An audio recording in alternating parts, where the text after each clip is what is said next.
বিসমিল্লাহির রহমানির রহিম। পরম করুণাময় ও অসীম দয়ালু আল্লাহর নামে শুরু।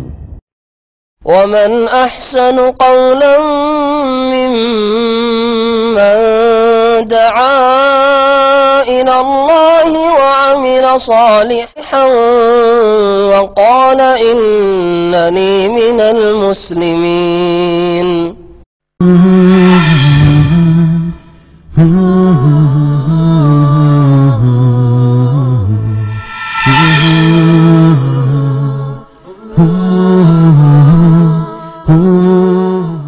আসসালামু আলাইকুম ওয়া রাহমাতুল্লাহি ওয়া বারাকাতুহু। বিসমিল্লাহির রহমানির রহিম। আলহামদুলিল্লাহি রাব্বিল আলামিন ওয়াস সালাতু ওয়াস সালামু আলা সাইয়্যিদিল মুরসালিন নবিয়িনা মুহাম্মদ ওয়া আলা আলিহি ওয়া সাহবিহি আজমাইন। আম্মা বাদ, ফাউযু বিল্লাহি মিনাশ শাইতানির রাজীম। লাকাদ তাবাল্লাহু আলান নবী ওয়াল মুহাজিরিন ওয়াল আনসার আল্লাযীনা ইত্তাবাউহু ফি সাআতিল উসরা মিন বা'দি মা কাদা ইয়াযীগু কুলুবু ফারীকিম মিনহুম ثم تاب عليهم إنه بهم رؤوف رحيم.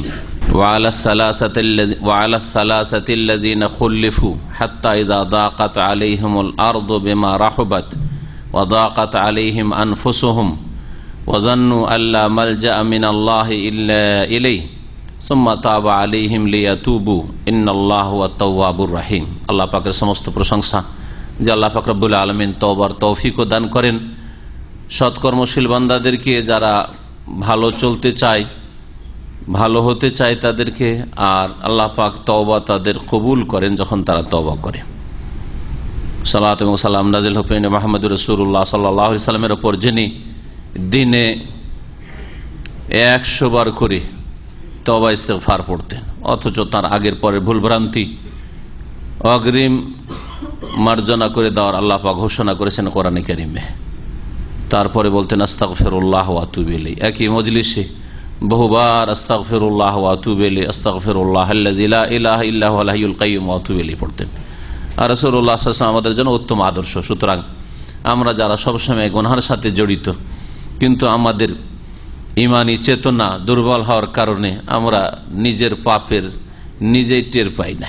পাপ করি কিন্তু নিজের পাপ নজরে আসে না, অপরের অপরাধ, অপরের ভুল করি নজরে আসে। এ হচ্ছে সবচেয়ে বড় ত্রুটি আজকাল মুসলিমদের। আমাদের তাফসীর সূরা তাওবায় 117 নম্বরের শেষে গিয়ে থেমেছে।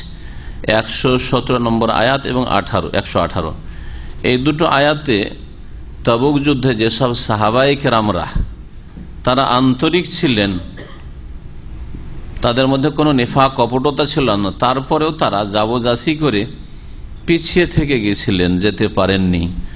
তাদের 3 জনের কথা বিশেষ করে 118 নম্বর আয়াতে উল্লেখ করা হয়েছে। এখান থেকে তাফসীর শুরু হবে। তবে তার আগের আয়াতটিতে, যার তাফসীরটি করা হয়ে গেছে, তাতে আল্লাহ পাক তাবুকের যুদ্ধের সময়টিকে সাআতুল উসরা, সংকটের মুহূর্ত বলে আখ্যায়িত করেছেন। তাবুক যুদ্ধে যাওয়াটি যেমন তেমন কথা ছিল না, ঈমানের বড় ধরনের পরীক্ষা ছিল, সাধারণ পরীক্ষা নয়। এমনিতে জিহাদে যাওয়া বড় পরীক্ষা, সামান্য মুনাফিকি থাকলে সম্ভব নয়। তারপরেও অনেক সাহাবায়ে কেরাম, তাদের মধ্যেও এইরকম দুর্বলতা চলে এসেছিল যে এই সময় যাব কি যাব না, কোনো ওজর করব, কারণ খুব কষ্টের বিষয়। শুধু কষ্ট নয়, বড়ই ঝুঁকি, জানের ঝুঁকি, যে গিয়ে পৌঁছিতে পারবো কিনা, ফিরে আসতে পারবো কিনা, এইরকম অভাব ছিল, এত অভাব ছিল, দুর্ভিক্ষের মতো অভাব। আর তার সাথে সাথে খেজুর বাগানের খেজুরগুলো পেকে আসছে, আর এত গরম, বাইরে বের হওয়া যায় না। এমনিতে আরব দেশের গরম তো প্রচন্ড গরম, বুঝতেই পারছেন। আর তারপরে আপনার বিশেষ করে আপনার হেজাজের গরম, মক্কা মদিনা এসব এলাকার গরম স্থায়ী গরম। যখন গরম পড়ে প্রচন্ড গরম পড়ে, যখন শীত পড়ে আবার মদিনায় ঠান্ডাও বেশি পড়ে।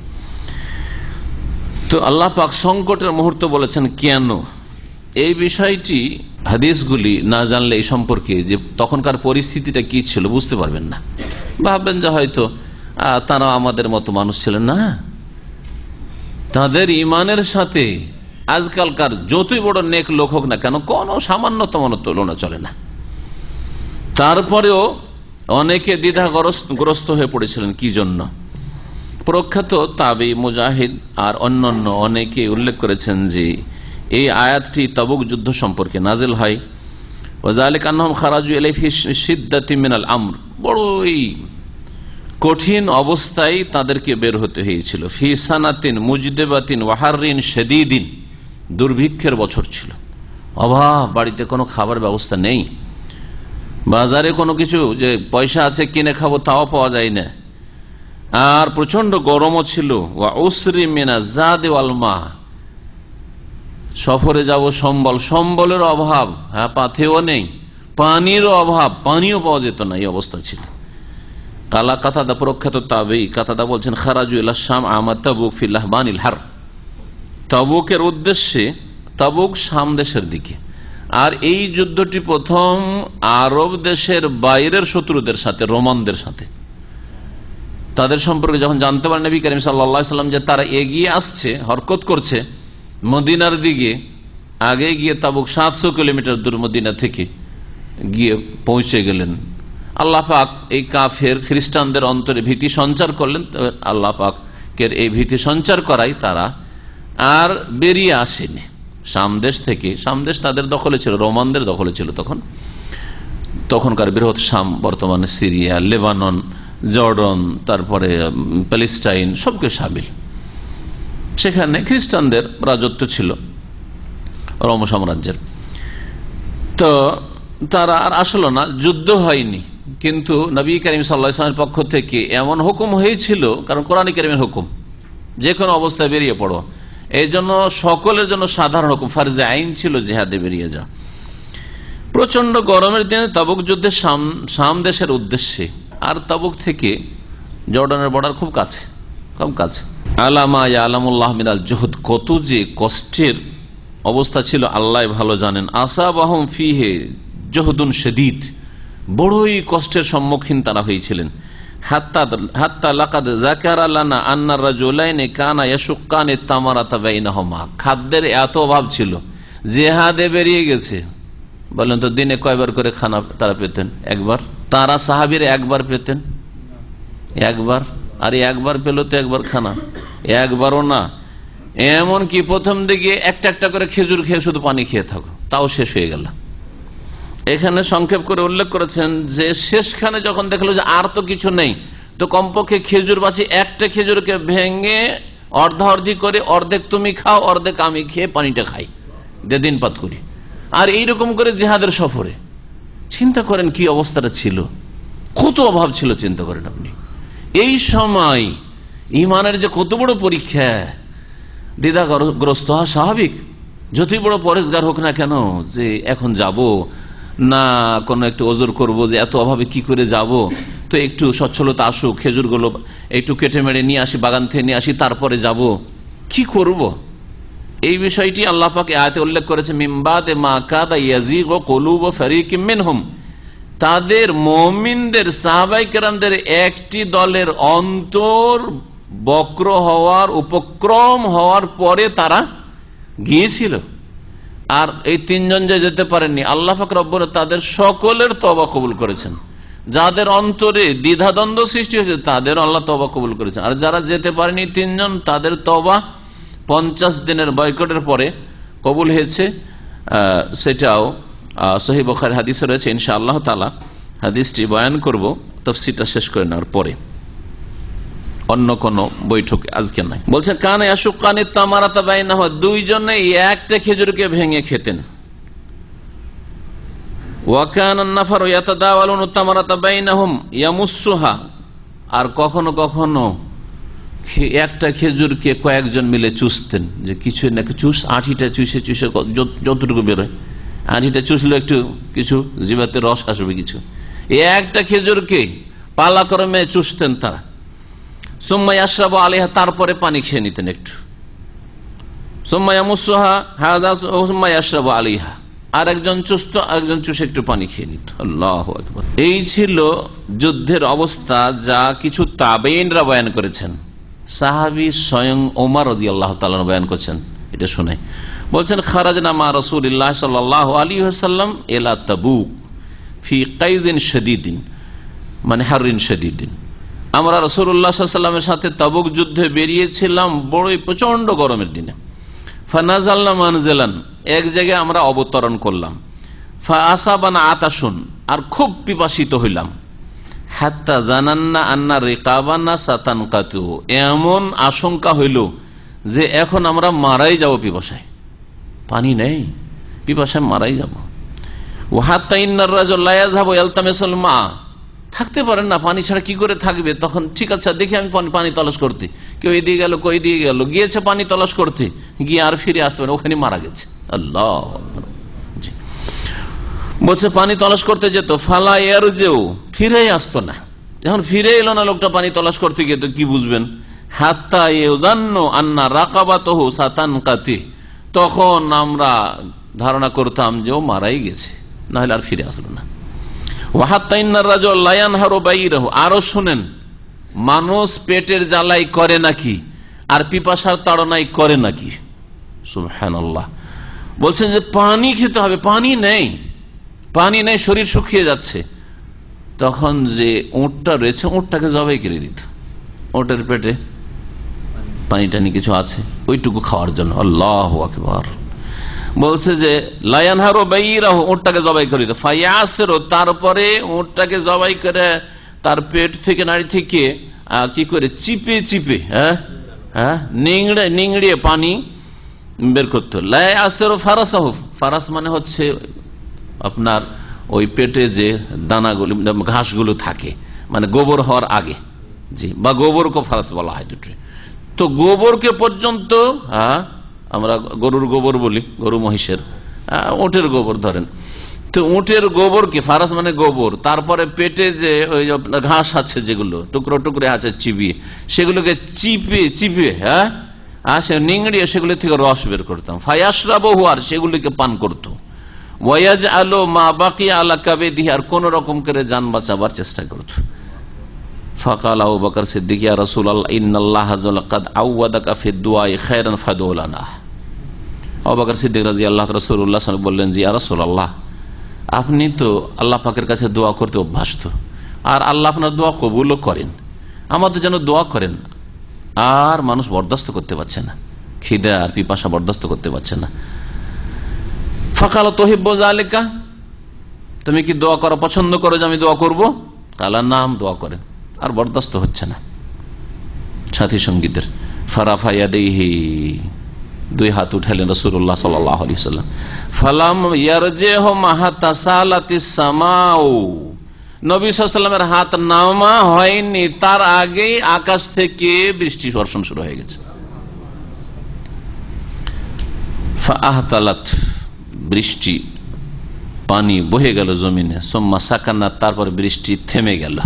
ফামালাউ মা মাহুম, যা যার কাছে আছে ওই মশক, তখন মশক দেখেছেন কেউ, চামড়ার মশক, বকরিটাকে জবাই করে ওইটাকে মশক বানানো হয়, ওর চামড়াটা, যে ওটাকে শোধন করে বাগাত দিয়ে, যার কাছে যা আছে সব ভর্তি করে। সুম্মা যাহাবনা নানজুরু ফালাম নাজিদ জাওয়াজাতিল আসকার।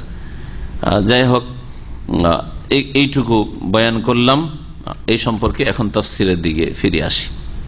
তো এইরকম পরিস্থিতিতে যদি জিহাদের হুকুম হয়, তাহলে কি হতে পারে, কি হতে পারে ইমানের অবস্থা। আল্লাহ পাক আম্বিয়া রাসূলগণের পরে তাদেরকে আমাদের জন্য উত্তম আদর্শ বানিয়েছেন। উলাইকাল্লাযীনা হাদাল্লাহ, ওদেরকে আল্লাহ পাক হেদায়েত দান করেছিলেন। ফাবিহুদাহু মুক্তাদিহ, নবীদের যেমন অনুসরণ করতে হবে, তেমন নবীগণের পরে রাসূলুল্লাহ সাল্লাল্লাহু আলাইহি ওয়াসাল্লামের সাহাবায়ে কেরামদের অনুসরণ করতে হবে, ঈমান আমলের ক্ষেত্রে, কুরবানির ক্ষেত্রে, জানমালের। আল্লাহ পাক যেন তাদের পথে চলার তৌফিক দান করেন। আল্লাহ পাক বলছেন ওই তিনজন সাহাবী সম্পর্কে, তাদের নাম কি ছিল? প্রখ্যাত সাহাবী কাব বিন মালিক রাদিয়াল্লাহু তাআলা আনহু, আর হেলাল, মুরারা ইবনে রাবি আর হেলাল বিন উমাইয়া, হেলাল ইবনে উমাইয়া রাদিয়াল্লাহু আনহু আর মুরারা ইবনে রাবি রাদিয়াল্লাহু আনহু। তারা এই জাবজাসি করে পিছিয়ে গেছেন, পরে আর সাত তো ছুটে গেল, যাক যেতে পারলাম না, ছুটে গেল, এই ভুল হয়েছিল। আল্লাহ পাক তাদের তওবা কবুল করলেন 50 দিনের বয়কটের পরে। ওয়া আলাস সালাসাতিল্লাযিনা খুল্লিফু, আল্লাহ পাক ওই তিনজনেরও তওবা আল্লাহ পাক কবুল করলেন, যাদের বিষয়টিকে আল্লাহ পাক পাকের ফয়সালার উপর স্থগিত রাখা হয়েছিল। মানে নবী সাল্লাল্লাহু আলাইহি ওয়াসাল্লাম নিজে কোনো ফয়সালা না করে ওদেরকে বললেন যে তোমাদের বিষয়টি আল্লাহর জন্য ছেড়ে দিলাম, অপেক্ষা করো যে আল্লাহ কোন ফয়সালা করছেন। আল্লাহ কোরআনে কারীম আয়াত নাযিল করে তাদের তওবা কবুলের ঘোষণা করে দিলেন 50 দিন পরে। খুল্লিফু মানে তাদের বিষয়টিকে স্থগিত রাখা হয়েছিল, নবী সাল্লাল্লাহু আলাইহি ওয়াসাল্লাম স্থগিত রেখেছিলেন। আর একটি তরজমা বা তাফসীর হচ্ছে আল্লাযিনা খুল্লিফু, যাদেরকে পেছনে রেখে দেওয়া হয়েছিল। পেছনে রেখে দেওয়া হয়েছিল মানে তারা পিছিয়ে থেকে গেছিলেন। আসলে তারা কি করেছিলেন? পিছনে থেকে গেছেন। আচ্ছা যাব, ওরা এগিয়ে যাক, সাথ ধরে নেবো, একটু দ্রুত যাবো, সাথ ধরে নেবো, একটু সংসারের কাজটা সেরে নি, এইরকম ভেবে থেকেছে, নিয়ত ছিল যাব, পিছিয়ে থেকে গেছিলেন। তারা পিছিয়ে থেকে গেছিলেন ভাষাটিতে তাদের উপর দোষারোপ রয়েছে, তাই না? আর তাদেরকে পেছনে ছেড়ে দেওয়া হয়েছিল, তাদের দোষটাকে হালকা করে দেওয়া হলো, দোষ মুক্ত করে দেওয়া হলো। হলো না? হলো না। খুল্লিফুর শাব্দিক অর্থ হচ্ছে তাদেরকে পেছনে ছেড়ে চলে আসা হয়েছে। আল্লাহ পাক রব্বুল আলামিন তাদের তওবা কত সুন্দরভাবে কবুল করেছেন যে তাদের উপর দোষ চাপাচ্ছেন না। এই কথা বলছেন না যে তারা পিছিয়ে থেকে গেছিল, বলছেন খুল্লিফু, তাদেরকে পেছনে ছেড়ে আসা হয়েছিল। আল্লাহ পাক তাদেরকে কত ভালোবেসে, যাতে তওবাকারীদেরকে কত ভালোবাসেন আল্লাহ পাক রব্বুল আলামিন। ভুল হয়েছে, আর তো কোনো উপায় নেই, ভুল যা হওয়ার হয়েই গেছে, এখন দ্রুত তওবা করেন। যদি তওবা করেন তো আপনার পক্ষ থেকে আল্লাহ ওজর পেশ করছেন যে এরা আসলে পিছিয়ে থেকে যায়নি, এদেরকে পেছনে ছেড়ে আসা হয়েছিল, এ কথা বলছেন। যারা আরবি ভাষা বুঝেন, আরবি গ্রামার বুঝেন, তারা এখান থেকে এই বিষয়টি উপলব্ধি করতে পারবেন যে আল্লাহ পাক যেন তাদের কি ওজর তবে আল্লাহ পেশ করছেন যে এরা আসলে পিছিয়ে থেকে যায়নি, এদেরকে পেছনে ছেড়ে দিয়ে চলে আসা হয়েছে। যেমন কেউ যদি বলে ভাই আমাকে পেছনে ছেড়ে কেন চলে আসলেন, তাহলে দোষটা কার? যারা ছেড়ে চলে গেছে তাদের। হ্যাঁ, জি হ্যাঁ। কিন্তু যদি বলে না ভাই আমি পিছিয়ে থেকে গেছিলাম, তো দোষ আপনার। এমন কি পৃথিবী তাদের উপর সংকীর্ণ হয়ে গেছিল, বেমা রাহবাত, প্রশস্ত হওয়া সত্ত্বেও।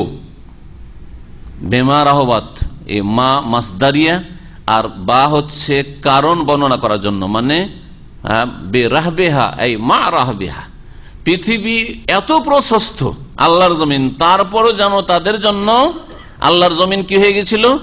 সংকুচিত হয়ে গেছিল, সংকীর্ণ হয়ে গেছিল। কোনখানে যাব, আমাদের কোনো ঠাঁই নেই, এরকম অবস্থা হয়ে গেছিল তাদের। মদিনায় কেউ তাদের সাথে কথা বলে না, কোন মুমিন মুসলিম তাদের সাথে কথা বলে না। তারপরে যখন 40 দিন হয়ে গেছে, স্ত্রীর সাথে কথা বলা বন্ধ।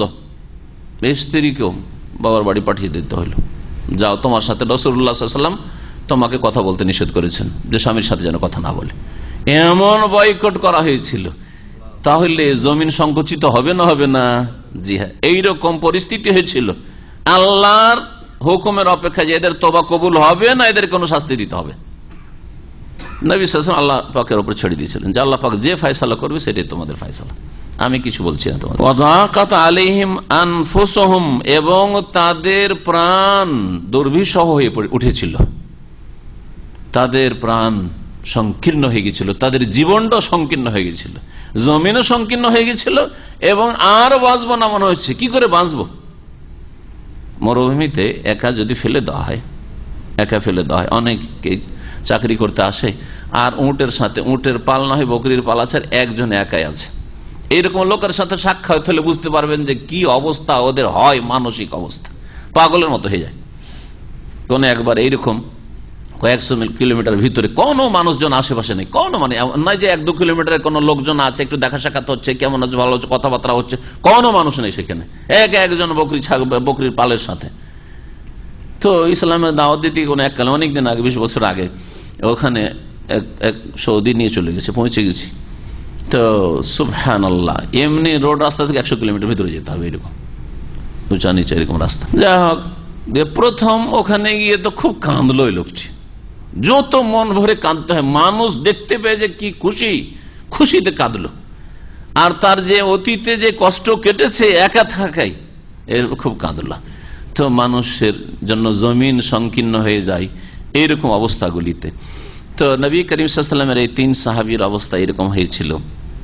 আল্লাহ পাক বলছেন যে ওয়াজান্নু, এবং তাদের এই ধারণা হয়ে গেছিল আল্লাহ বা তাদের এই বিশ্বাস হয়ে গেছিল। জান মানে কখনো কখনো দৃঢ় বিশ্বাসের অর্থ হয়, কখনো কখনো ধারণার অর্থ হয়।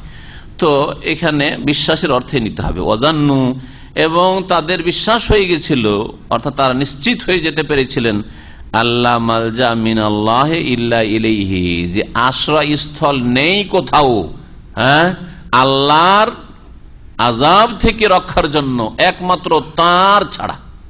আল্লাহ ছাড়া কোথাও আশ্রয় জায়গা নেই, আল্লাহর কাছেই আশ্রয় নিতে হবে। আল্লাহ যদি আশ্রয় না দেন তো আমাদের কোনো উপায় নেই। সুম্মা তাবা আলাইহিম, এই পরিস্থিতির পরে আল্লাহ পাক কি করলেন? সুম্মা তাবা আলাইহিম, তাদের তওবা কবুল করলেন। লিয়াতুবু, যাতে করে তারা তওবা করে নেয়। আল্লাহর তওবা আর মানুষের তওবা এর আগে একবার বর্ণনা করেছি, কারো মনে আছে? কোরআনে কারিমে আল্লাহর 99 নামের একটি নাম হচ্ছে তাওয়াব। তাওয়াব মানে কি? তওবা গ্রহণকারী অর্থ করছেন। আর বান্দা যে তওবা করে সে তাওয়াব বা তায়েব। তায়েব ইসিম ফাইল, আর তাওয়াব হচ্ছে মুবালাগা। ইন্নাল্লাহা ইউহিব্বুত তাওয়াবিন, আল্লাহ বেশি বেশি তওবাকারীদেরকে ভালোবাসেন। আছে তো কোরআনে তাওয়াবিন বহু বচন, তাওয়াব ওর এক বচন। তাহলে বান্দাও তাওয়াব হয় আর আল্লাহও তাওয়াব। এই নামে শব্দের ক্ষেত্রে বান্দাও তাওয়াব হয় আর আল্লাহও তাওয়াব হয়। অর্থ কি? বান্দার ক্ষেত্রে কি বলবেন অর্থ? তওবাকারী, মানে আল্লাহর কাছে যে ফিরে আসে, সংশোধন করে যে আল্লাহর দিকে ফিরে আসে বান্দা, ওই বান্দাকে তাওয়াব বলা হয় বা তায়েব বলা হয়। আর আল্লাহর তাওয়াব হওয়া হচ্ছে কি? তওবা গ্রহণ করা। ব্যাস, একটাই, দুটো অর্থ বলেছিলাম। আল্লাহর তাওয়াব হওয়া দুই রকম। একটা হচ্ছে তওবার শক্তি সামর্থ্য দেওয়া, তৌফিক দাতা, তওবার তৌফিক দাতা। আর একটা হচ্ছে তওবা যখন করলো বান্দা, আল্লাহ তৌফিক দিলেন, তারপরে যখন সেই ব্যক্তি তওবা করলো তখন আল্লাহ পাক তার তওবাটা সাদরে গ্রহণ করলেন। দুই অর্থে আল্লাহকে তাওয়াব বলা হয়েছে, আল্লাহর নাম তাওয়াব। তো এইখানে ওই প্রথম এই অর্থে রয়েছে সুম্মা তাবা আলাইহিম, অতঃপর আল্লাহ তাদেরকে তওবার তৌফিক দিলেন, লিয়াতুবু, যাতে করে তারা তওবা করে নেয়। কারণ তাদের তওবা করার আগে আল্লাহ তওবা কবুল করেননি, গ্রহণ করেননি। তওবাই করেনি তো আর গ্রহণ কি করবে? তাহলে এখানে কি অর্থ হয়? আল্লাহ তওবার তৌফিক দিলেন, তখন তারা কি করলো? লিয়াতুবু, যাতে করে তারা তওবা করে নেই। ইন্নাল্লাহু আত-তাওয়াবুর রহিম, নিঃসন্দেহে আল্লাহ পাক রব্বুল আলামিন তওবার তৌফিক দাতা এবং তওবা গ্রহণকারী, আর রহিম এবং যিনি করুণাময়। এরা বড় সত্যবাদী ছিলেন, তাই না? সাহাবায়ে কেরামগণ। মুনাফিকরা মিথ্যা কথা বলে সমস্ত দুনিয়ার আযাব শাস্তি থেকে বেঁচে গেল। বাঁচলো না? বাঁচলো না? মদিনার মুনাফিকরা সবাই নিজের নিজের ওজর পেশ করে সব চলে গেল। নবী সাল্লাল্লাহু আলাইহি ওয়াসাল্লাম তাদেরকে বললেন, যাও, তোমাদের ভিতরের খবর আল্লাহর জন্য ছেড়ে দিলাম, আর তোমাদের বাহ্যিক কথা আমি বিশ্বাস করে নিলাম। যাও, তোমাদের ওজর ছিল, অসুবিধা ছিল, কার মা অসুখ, কার ছেলে অসুখ, কার মেয়ে অসুখ, আর কি নেই, কার বাহন নেই, কে নিজে অসুস্থ ছিল, সব মেনে নিলাম, তোমাদেরকে ছেড়ে দিলাম। কোন শাস্তি দিয়েছিলেন মুনাফিকদেরকে? মুনাফিকদের সাথে বয়কট করেছিলেন? করেন নাই। বোঝা গেছে না? এই তিনজন সাহাবী তো মিথ্যা কথা বলে ওজর পেশ করতে পারতেন, এবং তাদেরকে তাদের আত্মীয় স্বজন অনেকে পরামর্শ দিয়েছিল, বিশেষ করে মুনাফিকরা, যে দেখ, আমি গেলাম নবী সাল্লাল্লাহু আলাইহি ওয়াসাল্লামকে বলে চলে আসলাম যে আমার এরকম অসুবিধা ছিল। বললেন যে অসুবিধা নেই, যাও, তো তুমি বলে চলে এসো। বলছেন না, আমি মিথ্যা কথা বলবো না, সত্য কথা আমি বলবো, যা হয় আল্লাহর ফয়সালা, যা হয় রাসূলুল্লাহর ফয়সালা, সত্য কথা বলবো। তো এই সত্যবাদী সাহাবায়ে কেরামদের কথা এবং তাদের তওবার কথা একবার ভুল হয়েছে, এত তাদের কষ্ট করতে হলো, তারপরেও সত্য কথা বলেছেন। এই সত্যবাদীদের কথা উল্লেখ করার পরে আল্লাহ পাক অন্যান্য মুমিনদেরকে বলছেন যে তোমরা এই রকম চরিত্রের হও, এই রকম তোমরা সত্যবাদী হও। কারণ মানুষ মিথ্যার আশ্রয় নেই। কখন মিথ্যা কেন বলে বলেন তো দেখি? বাঁচানোর জন্য, ব্যাস, আর কিছু নেই। বিশ্বাসযোগ্যতা, আমি সত্য মিথ্যা কথা বললেও বিশ্বাস করবে না। কি বলছে? মিথ্যা কথা বললে বিশ্বাস করবে, মিথ্যা কথা যদি ফাঁস হয়ে যায় তা আরো অবিশ্বাসী, আরো অবিশ্বাসী। মিথ্যা যদি কেউ বলে আর একবার যদি প্রমাণ হয়ে যায়, জীবনে আর ওকে বিশ্বাস করবে সত্য কথা বললো, ঠিক কিনা? তাহলে সত্য কথাতে তো বেশি বিশ্বাস জন্মানো যায়। এবার মদিনার মসজিদে একজন দিনদার পরেজগার ছাত্র ছিল, ইন্ডিয়ার, খুব পরেজগার ছেলে। তো তখন জিজ্ঞেস করতো, তখন আর এইরকম উন্নত মেশিন টেশিন ছিল না, তখন জিজ্ঞেস করতো, এই তোমার কাছে কাস্টমার কি মাল সামান আছে? তো সবাই বলছে আমাদের কাছে কিছু নাই স্যার, কিছু নাই স্যার। ও বলছে আমার কাছে এই আছে, একটা টেপ রেকর্ডার আছে, এই আছে, সে আছে, একটাই তখন একটা আয়রন নিয়ে গেলো বলতে হতো। হ্যাঁ, এই আছে, সে আছে, সব বলছে। ও হিন্দু কাস্টম অফিসার ফেল করে চেয়ে দেখছে যে কোন ফেরেশতা আইলো রে, হ্যাঁ, কোন জগতের মানুষ যে সব সত্য কথা বলছে। কেউ তো কোনোদিন হ্যাঁ বলে না যে আমার কাছে আছে, এ বলছে সব আছে আমার কাছে, এটা আছে, সেটা আছে, এই এত ভরি আমার কাছে স্বর্ণ আছে, সব বলছে সে।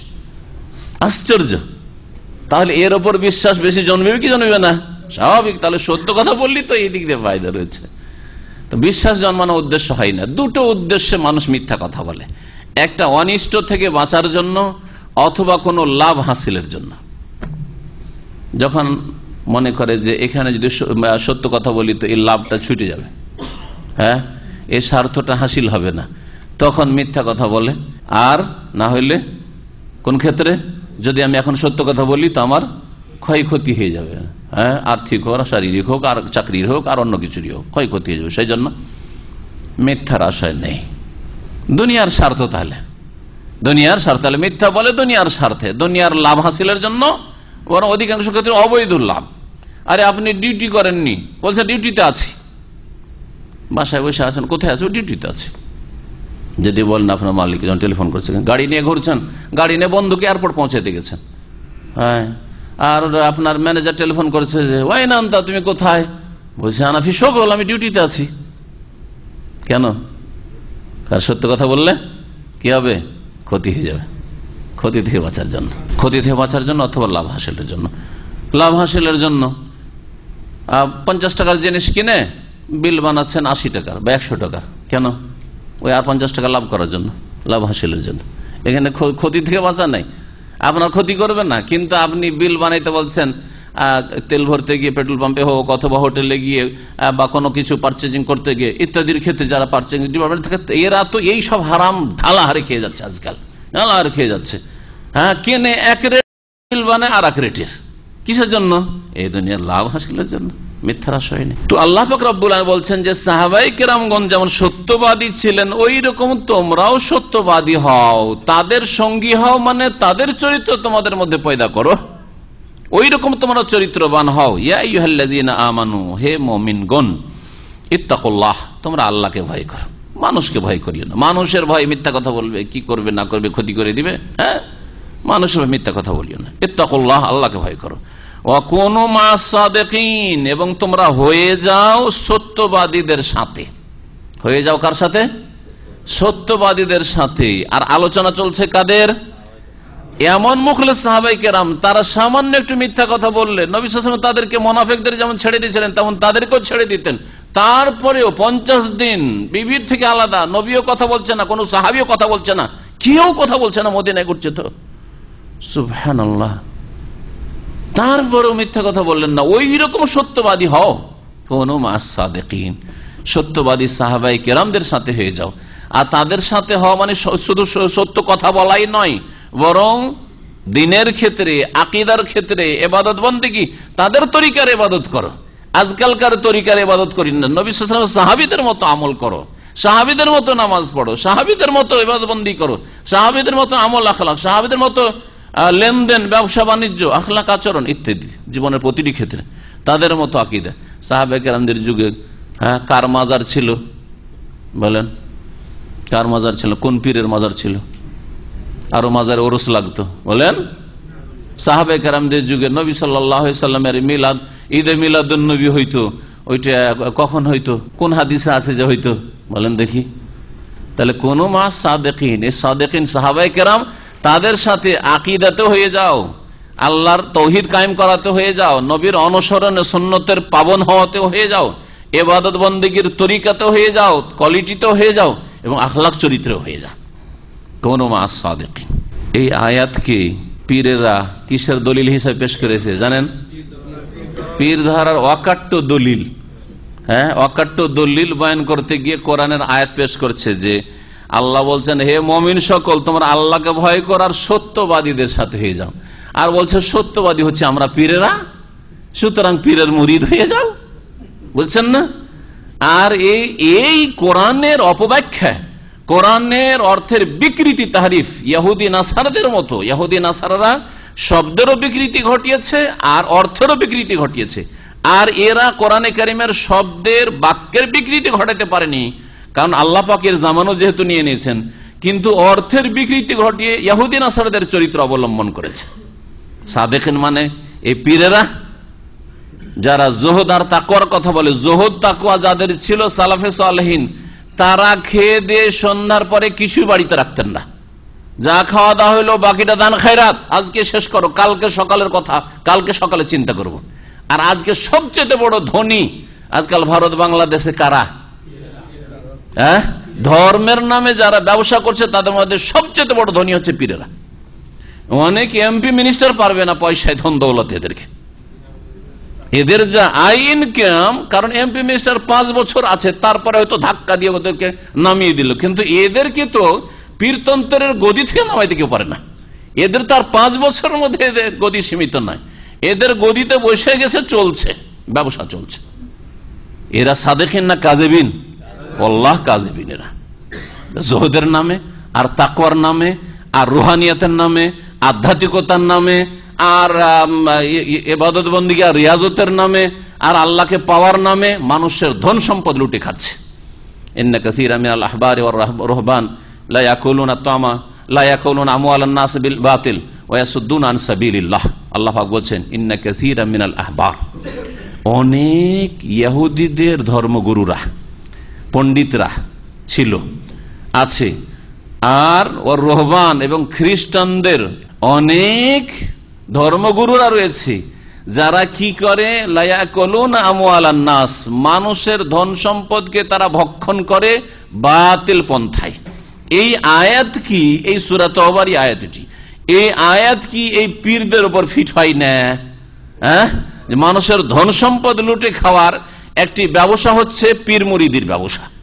পীর মুরিদের ব্যবসা, ধন সম্পদ ছাড়া 1 পয়সা দিয়েন না, দেখেন কেমন আপনাকে মুরিদ বানায় আর কেমন আপনাকে শিখায়। তারপরে যে ধর্ম শিখাচ্ছে সেটা তো আল্লাহর নাযিল করা ধর্ম নয়। পীরতন্ত্রের যে ধর্ম আর তরিকত, এ না রসুল নিয়ে এসেছেন, না রসুলের হাদিসে আছেন, না কোরআনে কারিমে আছে। এটি এক আজব বানানো ধর্ম, মানব রচিত বিধান। মানব রচিত বিধান শুধু রাজনৈতিক দলগুলির, যে তাদের পিছনে উঠে পড়ে লেগেছেন আর পীরদের পিছনে উঠে পড়ে লাগতে পারেন না। এটা তো মানুষের তৈরি করা ধর্ম, মানুষের তৈরি করা ধর্ম। আল্লাহ পাক যেন বুঝার তৌফিক দান করেন, এবং আল্লাহ পাক এই পীরদের কবল থেকে, পীরদের ফিতনা থেকে যেন মুসলিমদেরকে রক্ষা করেন। আর তাও আবার এই আয়াত যদি আবার ভণ্ড পীরগুলি পেশ করতো, তাও হইতো। যাদেরকে দেশের ভাষায় হক্কানি পীর বলা হচ্ছে, তাদের কিতাবের কথা পীর ধরার অকাট্য দলিল। বোঝা গেছে? তাহলে এরা হক্কানি, আর এরাই যদি বাতিলপন্থী হয় আর বাতিল পন্থায় ধন সম্পদ লুটে খায়, তাহলে বাকি যাদের, আমাদের দেশে ভণ্ড কাকে বলা হয়? ভণ্ড বলা হয় যারা নারী নিয়ে ছিনিমিনি খেলা করে, পীর মুরিদি করতে গিয়ে, ওইগুলোকে ভণ্ড বলা হয়। আর ধন সম্পদ লুটে খাচ্ছে আর শিরক বিদআত শিখাচ্ছে, আর আল্লাহর ফেরেশতা মালাকুল মওত রূহ নিয়ে চলে যাচ্ছে, ওরা কেড়ে নিয়ে চলে আসতে পারছে তাদের পীররা, এগুলো বললে তারা ভণ্ড হয় না, এতে ভণ্ড হয় না। আকীদা নষ্ট হয়ে জাহান্নামে চলে যাক, মুশরিক হয়ে যান, এতে আল্লাহকে আন্দাজ নাই যে একটা নাতি ছিল তাও নিয়ে নিল, এ কথা বললেও তারা ভণ্ড হয় না, হক্কানি থাকে তারা। শুধু কখন ভণ্ড হয়? যদি নারী ব্যবসা করে, আবার পীরের নামে, ওগুলোকে শুধু ভণ্ড বলা হয়। বোঝা গেছে? জি। বাকি যেগুলো ধর্মীয় চেহারা রেখেছে, আর একটু কাঁদতে টানতে পারে বেশি, কাঁদাইতে পারে মজলিসে, আর কিচ্ছা কাহিনী ওলিয়া উলিয়ার বলে, আর এই সেই অমুক সাহেব এই ছিল, অমুক সাহেব এই ছিল, বাবারে তোমাদেরকে ছেড়ে একা আমি জান্নাতে যাব না, সবকে সাথে নিয়ে যাব, এগুলো কথা বললে ভণ্ড হয় না। নবী মেয়ে ফাতেমাকে বলছেন যে দেখো, দুনিয়ার যদি মালধন চাওয়ার থাকে চেয়ে নাও, আমি আখিরাতে তোমার কোনো কাজে আসতে পারবো না বিনা আমলে গেলে।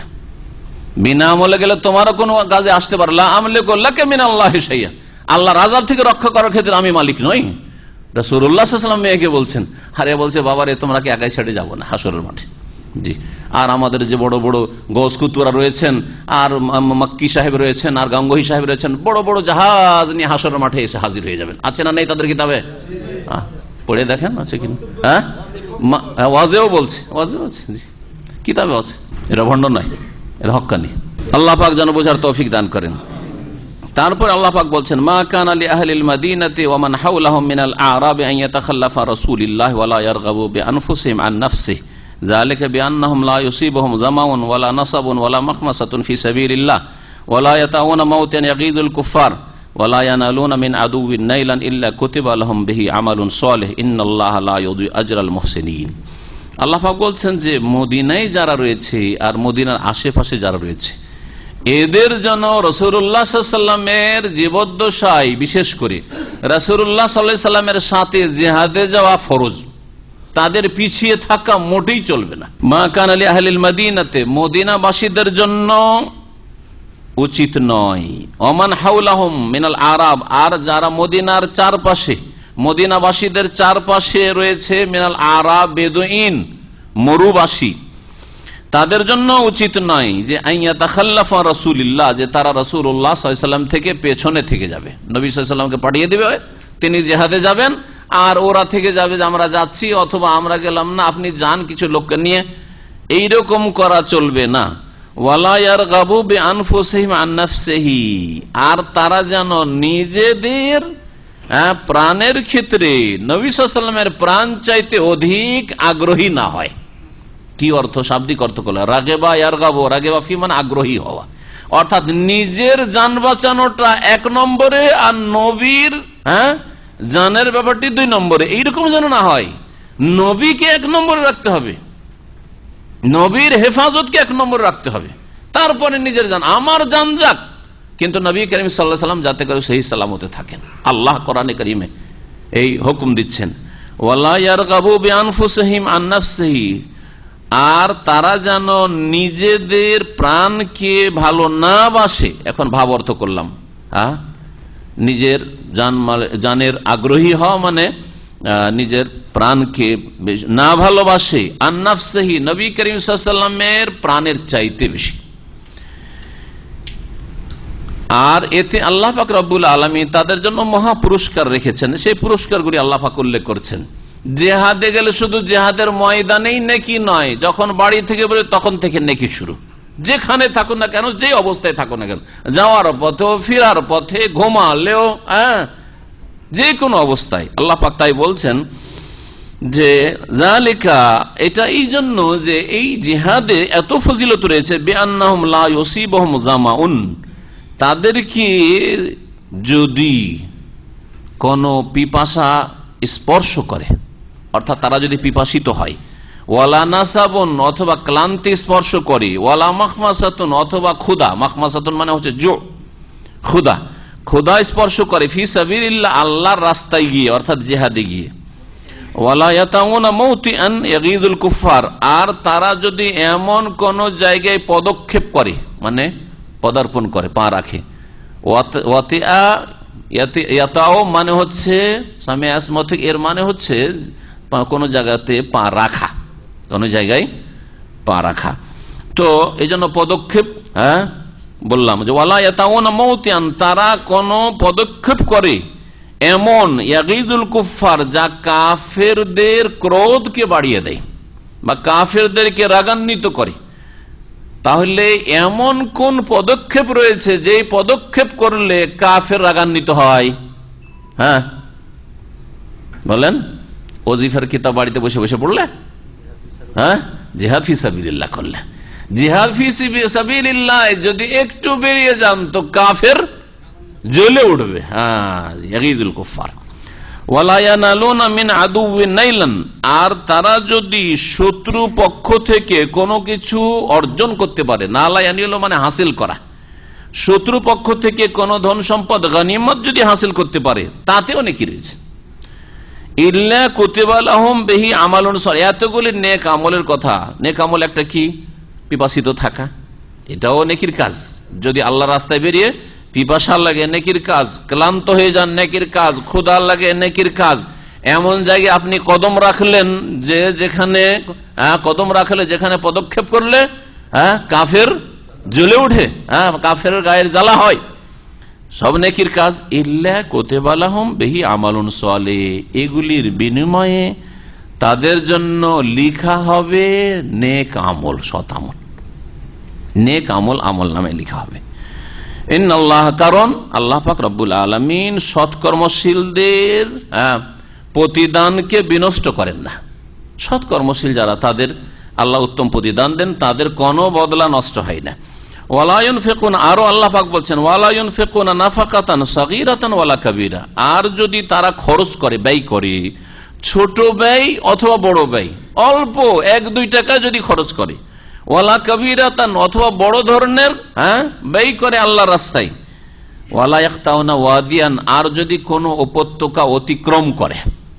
ওয়াদি আরবি ভাষায় বলা হয় 2 পাহাড়ের মাঝখানে নিচু জায়গা, যেখান থেকে বৃষ্টি বর্ষণের পরে পানি প্রবাহিত হয়, নালা বা নালি থাকে, ওটাকে আসলে ওয়াদি বলা হয়। কিন্তু এখানে শুধু সেই জায়গাটুকু বোঝানো হয়নি, বরং যে কোনো জায়গাকে, মাঠ ঘাটকে বোঝানো হয়েছে। যে কোনো মাঠে, যে কোনো জায়গায় যদি তারা অতিক্রম করে পথ, জিহাদ ফি সাবিলিল্লাহর জন্য, ইল্লা কুতিবা লাহুম, তাও তাদের জন্য লেখা হয়, তাদের আমলে নেকি লেখা হয়। লিয়াজজিয়াহুমুল্লাহু আহসানা মা কানু ইয়ামালুন, যাতে করে আল্লাহ পাক তাদেরকে তাদের কর্মের উৎকৃষ্ট বদলা দেন, অতি উত্তম বদলা দেন। আহসানা বলা হয়েছে, যা আমল করেছে তার আল্লাহ অতি উত্তম বদলা দিতে চান। তাহলে বদলা বিভিন্ন রকমের রয়েছে। সর্বনিম্ন বদলা হচ্ছে যে এক নেকি, একটা ভালো কাজ করলে কি হয়, 10 হয় আল্লাহর কাছে কবুল হলে, 10 সেটা বাড়তে বাড়তে 100 হয়, 200, 300, 400, 500, তারপরে 600, 700 হয়। তারও বেশি আল্লাহ পাক যদি কারো জন্য চান সেটা হইতে পারে। এই কথাই বলা হয়েছে এখানে। আল্লাহ পাক তাদের আমলের কি করেন, অতি উত্তম বদলা দান করেন। তারপরে একটি আয়াত রয়েছে, এই আয়াত দিয়ে তাফসীর আজকে শেষ করবো, আর একটা পৃষ্ঠা বাকি থাকবে ইনশাআল্লাহ তাআলা আগামী সপ্তাহে জুমার পরে এই সূরা তওবা তাফসীর শেষ হয়ে যাবে।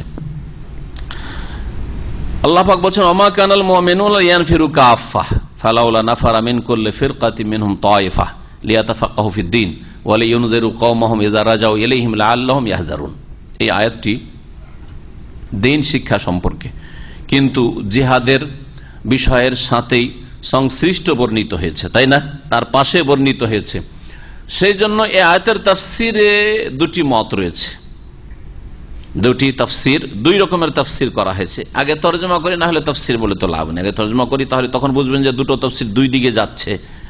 তো আল্লাহ পাক বলছেন ওমা কানাল মুমিনুনা লিয়ানফিরু কাফা, আর আল্লাহ পাক বলছেন ওমা কানাল মুমিনুনা লিয়ানফিরু কাফা, মুমিনরা সকলে জিহাদে বেরিয়ে যাবে বা শিক্ষা অর্জনের জন্য বেরিয়ে যাবে, এটা উচিত নয় বা এটা আবশ্যক নয়, আর বা এটা সম্ভব নয়। সব কথা বলতে পারেন, সকলেই জিহাদে বেরিয়ে যাবে সম্ভব, সকলেই দিন শিখার জন্য বেরিয়ে যাবে, সবাই দিন শিখার জন্য, বাড়িতে কেউ থাকবে না, সম্ভব? এটা অসম্ভব। তো আল্লাহ পাক সকলের জন্য উচ্চ শিক্ষা লাভ করাও ফরজে আইন করেননি। এই জন্য উচ্চ শিক্ষা লাভ করা দিন সম্পর্কে ফরজে কিফায়া, ফরজে কিফায়া। তবে সর্বনিম্ন শিক্ষা, যেই শিক্ষা দিয়ে আপনি আল্লাহর ইবাদত বন্দি করে আল্লাহর দিনটা নিজের ব্যক্তি জীবনে পালন করতে পারবেন, এতটা শিক্ষা প্রত্যেকের জন্য ফরজে আইন, প্রত্যেকের জন্য ফরজ। আর এই শিক্ষার জন্য আপনাকে দূরে যাওয়ার প্রয়োজন নেই। এই শিক্ষার জন্য আপনাকে প্রাথমিক ইসলাম শিক্ষার জন্য বাংলাদেশ থেকে সৌদি আরব আসতে হবে, বা গ্রাম অঞ্চলে আপনাকে ঢাকা আসতে হবে, জরুরি না। আপনার গ্রামে একজন শিক্ষক রেখে, সে গ্রামের শিক্ষক অথবা আপনার বাড়িতে শিক্ষক রেখে আপনি দিন শিখতে পারেন। দিনের হালাল হারাম, জায়েজ নাজায়েজ, ফরজ, সহি তরিকে আপনি আপনার নামাজ, রোজা, হজ, যাকাত শিখে নিতে পারেন আপনি। তো আল্লাহ পাক রব্বুল বলেন ওমা কানাল মুমিনুনা লিয়ানফিরু কাফা, মুমিনদের জন্য এটা সম্ভব নয় যে লিয়ানফিরু কাফা, তারা সকলেই বেরিয়ে পড়বে, জিহাদে হোক অথবা ইসলাম শিখাই হোক, এটা সম্ভবপর নয়। সুতরাং যখন সকলের জন্য সম্ভব নয়, তার মানে সকলে ছেড়ে দেবেন, তাও চলবে না। তাই আল্লাহ বলছেন ফালাউলা নাফারা মিন কুল্লি ফিরকাতিন মিনহুম তায়ফা, কেন বেরিয়ে যায় না? সুতরাং কেন বেরিয়ে যায় না? প্রত্যেকটি গোষ্ঠী থেকে এক একটি দল, প্রত্যেক গোষ্ঠী থেকে, প্রত্যেক এলাকা থেকে, প্রত্যেক পরিবার থেকে, প্রত্যেক সমাজ থেকে এক একটি দল কেন বেরিয়ে যায় না? কিসের জন্য? লিয়াতাফাক্কাহু ফিদ-দীন, যাতে করে তারা দিনের জ্ঞান অর্জন করে। দিনের কি করে? ফিকহ, এই ফিকহ মানে জ্ঞান। এই ফিকহ থেকে তাফাক্কাহা মানে জ্ঞান অর্জন করা। লিয়াতাফাক্কাহু ফিদ্দিন, যাতে করে দিন সম্পর্কে জ্ঞান অর্জন করতে পারে। আর ফিকহ মানে এই প্রচলিত ফিকহ কিতাব, মানুষের ওলামাদের মতামত নাই। ফিকহ হচ্ছে কোরআন এবং হাদিস ভিত্তিক আল্লাহর দিন সম্পর্কে জ্ঞান অর্জন করা, দলিল ভিত্তিক জ্ঞান অর্জন করা, এটা হচ্ছে আসল ফিকহ। আর প্রচলিত ফিকহ মানে মানুষের কথা, 4 মাযহাবের 4 ফিকহ, আর তার একটা ধরে একবারে ধরে নিতে হবে চোখ বন্ধ করে, এগুলো ভুল কথা।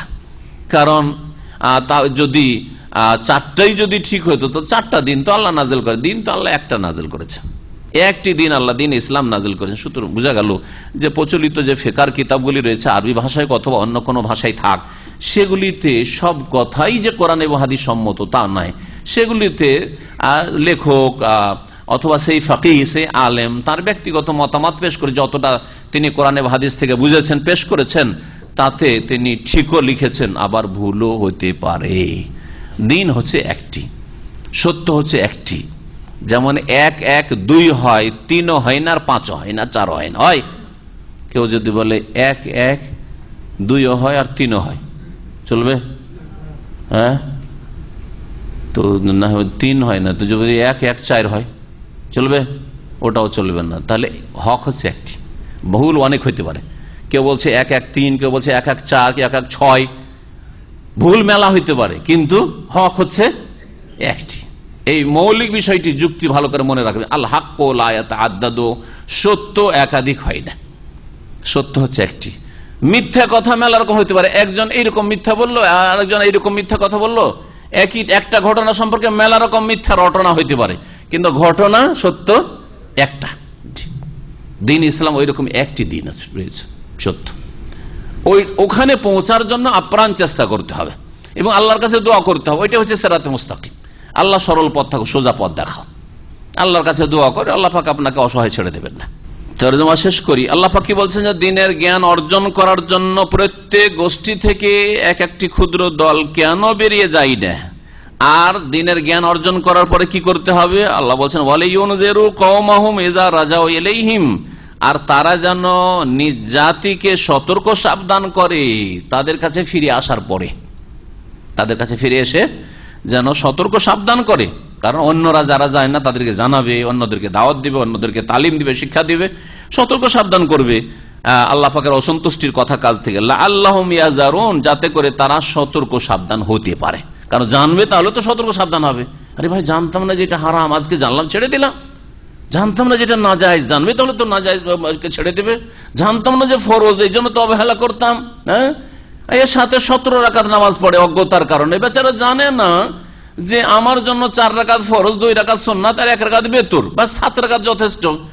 কিন্তু মনে করে যে এর সাথে আমাকে মাস 17 পড়তে হবে, লম্বা পেরেশান করে ছেড়েছে। সামনে দিকের মুসল্লি বের হইতে পারে না, আর মসজিদে লম্বা নামাজ চলতে আছে, আর ফজরের বেলা ফজরে আসেই না মসজিদে।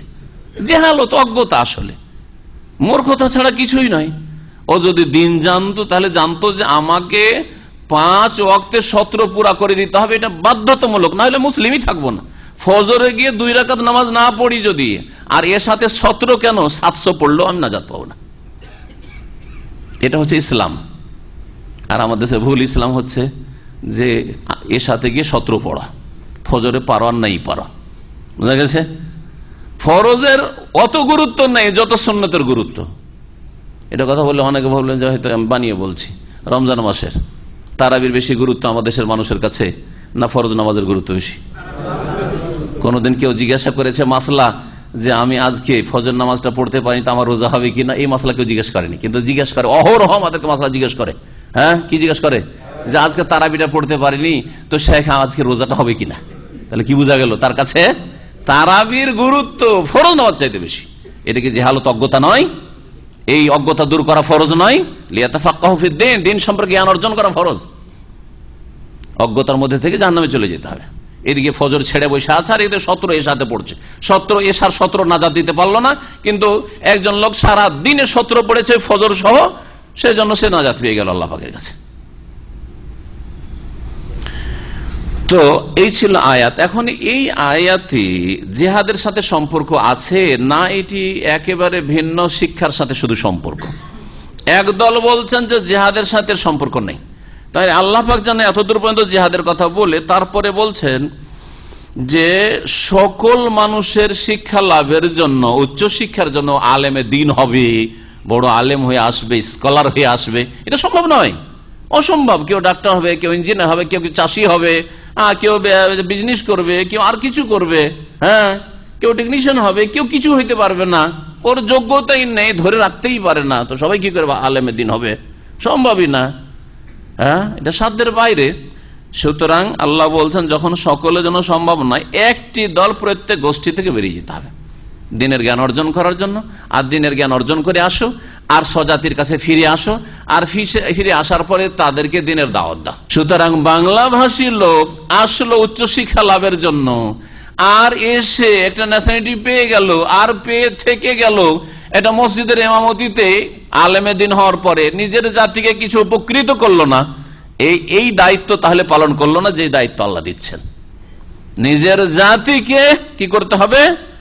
সতর্ক করতে হবে, জাতিকে সতর্ক করতে হবে।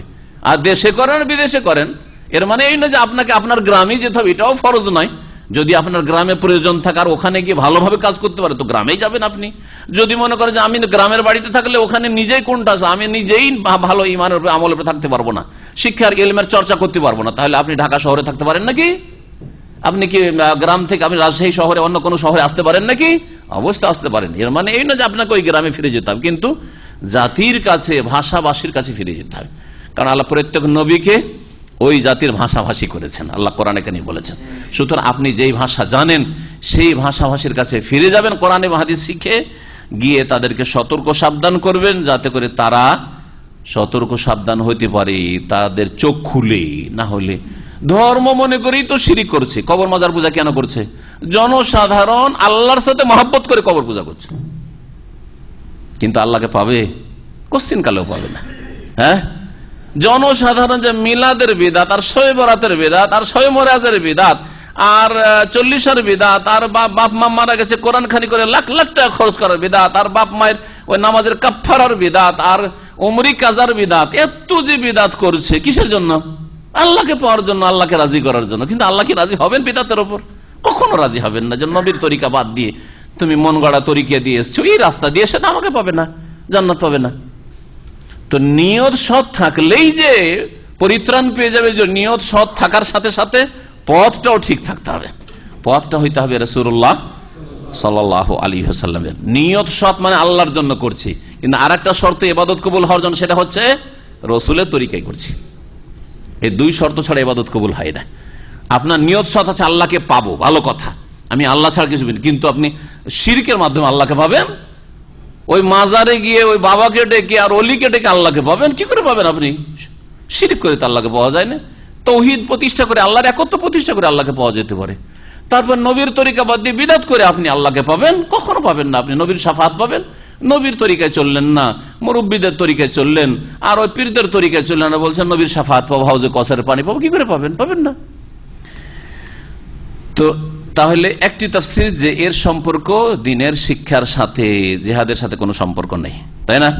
আর একটি শুনেন, আর একটি তাফসীর হচ্ছে এই যে আল্লাহ পাক রব্বুল আলামিন এই আয়াতে বলতে চেয়েছেন যে সকল মানুষের জন্য এই তাবুকের যুদ্ধেই শুধু যাওয়া ফরজ ছিল, প্রত্যেক মুসলিমের জন্য ফরজে আইন ছিল তাবুকের যুদ্ধে। মুফাসসির লিখেছেন যে এই আয়াত দিয়ে কি করা হয়েছে? এই আয়াত দিয়ে তাবুকের যুদ্ধে যে প্রত্যেকের বেরিয়ে যায়, প্রত্যেক সাবালক ব্যক্তির জন্য যদি তার শরীয়তি ওজর, খোঁড়া, অন্ধ বা অসুস্থ এইরকম কিছু না হয়, বা বাহন পেল না, এইরকম কিছু না হয়, তাহলে প্রত্যেক মুসলিমের তাবুকের যুদ্ধের জন্য বেরিয়ে যাওয়া ফরজে আইন ছিল, ফরজ ছিল। এই আয়াতে তা রহিত করা হয়েছে না, আগামী দিনে আর সকলের বেরিয়ে যাওয়া যাবে না, সকলের বেরিয়ে যাওয়া যাবে না। নবী করিম সাল্লাল্লাহু আলাইহি ওয়াসাল্লামের সাথে একদল বেরিয়ে যাবে, আর একদল বাড়িতে থাকবে, মদিনায় থাকবে বা যেখানে যে বাস করে থাকবে, আর ওখানে তারা নিজের পরিবার দেখাশোনা করবে, তারপরে সেখানকার যে কাজকর্মগুলি রয়েছে সেগুলি সামলাবে। একদল নবী সাল্লাল্লাহু আলাইহি ওয়াসাল্লামের সাথে যাবে। নবী সাল্লাল্লাহু আলাইহি ওয়াসাল্লাম যদি জিহাদে যান, সেটা যদি গাজওয়া জিহাদ হয়, আর যদি সারিয়া হয়, সারিয়া মানে অভিযান, নবী সাল্লাল্লাহু আলাইহি ওয়াসাল্লাম স্বয়ং যান নাই, আর অন্য সাহাবীদেরকে পাঠিয়েছেন, এরকম কোন কোন যুদ্ধ হয়েছে, যেমন মুতার যুদ্ধে নবী করিম সাল্লাল্লাহু আলাইহি ওয়াসাল্লাম যাননি, কিন্তু সাহাবীদেরকে আমির বানিয়ে পাঠিয়েছেন। জি, তো নবী করিম সাল্লাল্লাহু আলাইহি ওয়াসাল্লাম যদি যান তো তার সাথে একদল যাবে, একদল থাকবে। তাহলে ফরজে কেফায়া করে জিহাদকে আল্লাহ কি করলেন? ফরজে কেফায়া। আপনারা 5 ভাই আছেন, সকলের জন্য বেরিয়ে যাওয়া জরুরি নয়, তাহলে 2 জন 3 জন যতটা প্রয়োজন হয়, বাকি 2 জন বাড়ি সংসার, বাপ মা ইত্যাদি আরো প্রয়োজন আছে, দেখাশোনার জন্য থাকলো। নবী সাল্লাল্লাহু আলাইহি ওয়াসাল্লাম সাহাবীরা যে গেলেন, এই যে সফরে থাকলেন, আবার ওখানে গিয়ে জিহাদে থাকলেন, আবার ফিরে এর মধ্যে এই সময়গুলিতে ওহী নাযিল হইল না? ওহী নাযিল হয়তো না, হয় না নবী সাল্লাল্লাহু আলাইহি ওয়াসাল্লামের উপর? তারপর নবী করিম সাল্লাল্লাহু আলাইহি ওয়াসাল্লামের কোরআনের ওহীটাই শুধু তো দিন নয়, নবী সাল্লাল্লাহু আলাইহি ওয়াসাল্লাম যে কথাগুলি বলছেন শরীয়তের, করণীয় বর্জনীয়, সেগুলিও তো শরীয়ত হাদিস। তো এই কথাগুলি যারা মদিনা থেকে গেল তারা তো শুনতে পাবে না। তার নবী সাল্লাল্লাহু আলাইহি ওয়াসাল্লাম একদল যাবে, গেল, তারা শিখলো ওই সফরে। শিখার পরে যখন মদিনায় ফিরে আসলো, আসার পরে নিজের আত্মীয় স্বজন বংশধর যারা 1 সপ্তাহ 2 সপ্তাহ বা 1 মাস নবী সাল্লাল্লাহু আলাইহি ওয়াসাল্লামের কাছ থেকে শিক্ষা থেকে বঞ্চিত ছিল, এই সময়টাতে কি ওহী, কি আদেশ নিষেধগুলি আসলো, ওই সাহাবীরা যারা সাথে ছিলেন, সঙ্গী ছিলেন, তারা জানতে পেরেছেন। এদের দায়িত্ব হচ্ছে যে ওয়ালিউনজিরু কওমাহুম, নবী সাল্লাল্লাহু আলাইহি ওয়াসাল্লাম যা শিখেছো, শিখে এসে নিজের জাতিকে সতর্ক সাবধান করো, যাতে করে এজা রাজাউ ইলাইহিম মিনাল জিহাদ, জিহাদ থেকে ফিরে আসার পরে যাতে করে তারা সতর্ক সাবধান হতে পারে যে এই হুকুমগুলি নাযিল হয়েছে, এগুলি করতে হবে, এগুলি করা যাবে না, এটা হারাম, এটা নাজায়েজ, এগুলি মাসলা সফরে। যেমন নবী করিম সাল্লাল্লাহু আলাইহি ওয়াসাল্লাম মোতার বিবাহ খয়বারে হারাম হয়েছে, তাহলে মদিনার লোক কি করে জানবেন? তাহলে খয়বারে যারা ছিল তারা এসে জানাবেন, তাহলে তো জানতে পারবেন। যেমন এর একটি উদাহরণ এটি। এই হচ্ছে এই আয়াতের তাফসীর। জি, আল্লাহু আ'লাম। এখানে আমাদের আজকে তাফসীর শেষ করছি। ওয়া সাল্লাল্লাহু আলা নবিয়িনা মুহাম্মদ ওয়া আলা আলিহি ওয়া সাহবিহি আজমাইন।